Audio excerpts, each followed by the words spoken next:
All right, I'm in the middle of oh man, there was a butterfly right here. If he comes back, I'm gonna see if I can get him on camera for you because there's a pretty good butterfly flapping around here. Okay. Um, so I want to talk a little bit about the title of the piece. It's called an essay on criticism, which is a kind of confusing thing. Yeah, as writing and lit majors, the word criticism, you should learn more about what this means because it has two meanings. And a lot of times students are only familiar with one meaning, and so it's really vital to learn the second one. For a lot of you guys, criticism, and you're not wrong, it doesn't mean this, but you imagine that it means being negative about something. So and it does, that is what it means, one thing it means.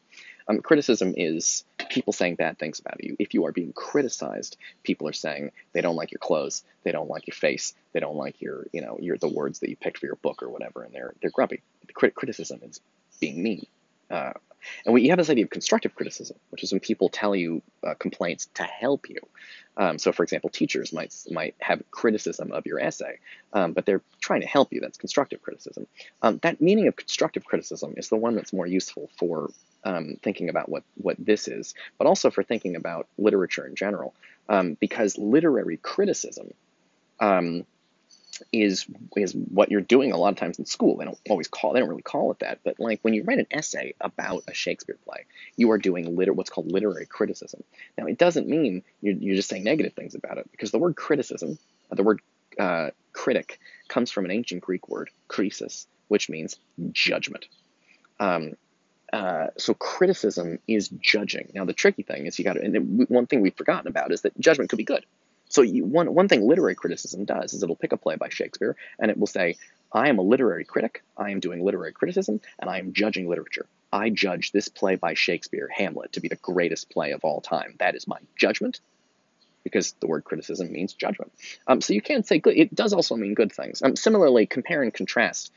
Compare, we think, means to show similarities, and contrast to show differences, but actually compare means show similarities and differences on its own. That's what the word means. If you're comparison shopping, you're not just looking at what's similar, you're looking at what's different. So criticism similarly originally meant positive and negative, and moved into just meaning negative. In the same way that compare meant both compare and contrast, and then after a while just came to mean similarities. So it's changed a little bit. And Pope uses the word essay here. If you know French, the word essay comes from a French word. To essay something is to try, to attempt. So it's an attempt. And when you write essays in school, that's why they call things for school essays, because you are attempting something, you are trying something. That's why you get a second draft. So an essay on criticism is his attempt to explain how to judge art. And you can already see his first piece of advice here is you have to always connect it to reality. You have to always anchor it to reality. Let's talk a little bit about Pope and his relationship to Plato, because I think this is key. Notice that Pope agrees with Plato about one very, very important thing, and that Spencer disagrees. Plato says that art is a copy of reality. And it's a bad copy of reality, and it tells lies. And Sidney was like, art's not, it's doing its own thing. It's fiction. It can't tell lies. It's like fiction's a totally different thing.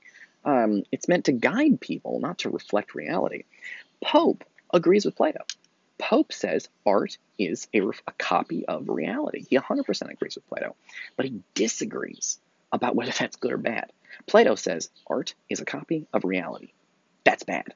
Because you don't want a copy of reality. You actually want to leave reality and go find the higher heavenly truth, not copy a bad copy. Because for Plato, reality is a bad copy. And so a copy of a copy would be even worse. But for Pope, reality was made by God. And so if you so he agrees with Plato that reality is that art is a copy of reality, but he thinks it's good. Because reality was made by God, was made by Mother Nature, and that these are unerring, perfect, and divinely bright. And so that if you just copy reality, you are following God, you are following Mother Nature, you are, basing your things on principles that matter always and forever. And so for him, this is the crucial thing, is that Plato says art is a copy of reality, that's bad, and Pope says art is a copy of reality, that's good. And then Sidney in the middle is like, fiction is kind of a separate category, you guys. Like, it doesn't tell lies about reality. It's a separate thing. So, and we'll talk more about that as we move on. But again, this is the art and reality unit. So all of these authors are thinking about the relationship between art and reality. And you can see the different perspectives already on display and the way that they're disagreeing with each other. Because remember, for Plato, like God and the higher heavenly world are like separate and perfect, and that reality is a bad copy of it. Like you can't go to reality. Like reality will give you little hints. You can get the idea of what justice looks like by thinking about earthly justice. You can get the idea of what beauty is from looking at beautiful people, but it's like not a very good way to do it. Okay, so let's keep going with this thing. So Pope here says a perfect judge, and again, when you think of judge, he doesn't mean like a judge on a bench. He means you. You judge art. You decide what your favorite movie is. You decide what your favorite TV show is. You are judging what's good from bad. A perfect judge, he's got advice for you about how to think about art. A perfect judge will read each work of wit, meaning right, it's intelligence. Art is made out of intelligence is part of what guides art. He calls art a work of wit because it's made with the intelligence. A perfect judge will read each work of wit. I suppose the difference he's thinking of, a work of body would be like if you build a house or build a ship, but a literature is a work of intelligence. A perfect judge will read each work of wit with the same spirit that its author writ. Right? So try to think about what the author was doing. This is what I was telling you guys last time. Try to think about what the author is doing when you're thinking about a work of art. Survey the whole, nor seek slight faults to find. Where nature moves and rapture warms the mind. So he says, look at the whole thing, nor seek slight faults to find. So he says, like, you got to look at the whole thing. Don't nitpick little details that you don't like or things that bother you. Don't get, I mean, it's okay. This is something I actually quite like, is he's like, look, people will make mistakes. Like, don't get hung up on a little tiny mistakes. Judge the whole work of art. Don't, like, nitpick the little details, because some of those were made in passion or in a rush, and it's okay. That's part of the process. Survey the whole. Look at the whole thing, nor seek slight faults to find. Don't look for little errors to bitch about. Where nature moves and rapture warms the mind. So as long as again, nature and reality is guiding the poet, some mistakes or problems are just part of the process. It's okay. Nor lose, for that malignant dull delight, the generous pleasure to be charmed with wit. Right? So don't just try to enjoy yourself. Try to be, you want to be charmed with the intelligence. Because he calls it a malignant dull delight to find little errors. I'm sure you know people who seem very excited to find errors in movies, and they excitedly point them out. Go, they made a mistake here, they made a mistake here, they made a mistake here. And for a lot of people, that is delightful. But he says it's malignant, meaning bad, dull, meaning boring. It's a malignant, dull delight to get so excited about little errors and mistakes. And that a really good judge of art isn't about like getting excited to find mistakes in movies. It's about looking at the whole thing.